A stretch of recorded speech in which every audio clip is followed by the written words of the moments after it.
Il est 7h35, nous sommes le jeudi 10 mars, un mois jour pour jour avant le premier tour de l'élection présidentielle. Repousser l'âge de la retraite à 65 ans, c'est la proposition envisagée par le candidat Macron s'il est réélu. Une information Les Échos confirmée par Europe 1. Le rythme privilégié serait de 4 mois de cotisation en plus pour chaque génération. Une réforme pour faire des économies, mais en pleine campagne électorale, l'enjeu est aussi politique, Louis Dragnel. Oui, une finalité, essayer de siphonner les voix de la droite tentées par Valérie Pécresse, continuer de faire travailler la poutre.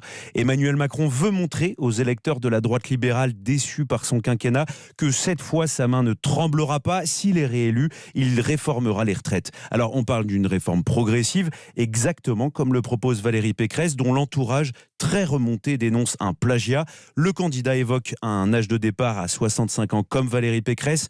65 ans, c'est un an de plus d'ailleurs que ce qu'Emmanuel Macron avait prévu dans sa réforme initiale. Une réforme qui a beaucoup traîné pendant le quinquennat à force de vouloir trouver à tout prix un consensus avec les partenaires sociaux et que la crise des Gilets jaunes a finalement stoppé net. Un échec qu'Éric Zemmour et Valérie Pécresse ne cessent de rappeler depuis le début de la campagne pour un président qui, selon eux, n'a pas été capable de tenir son engagement. Mais Emmanuel Macron est convaincu qu'il est le plus audible en ce moment en pleine crise ukrainienne et qu'avec l'annonce de ce projet, il peut faire très mal à Valérie Pécresse. Louis Dragnel.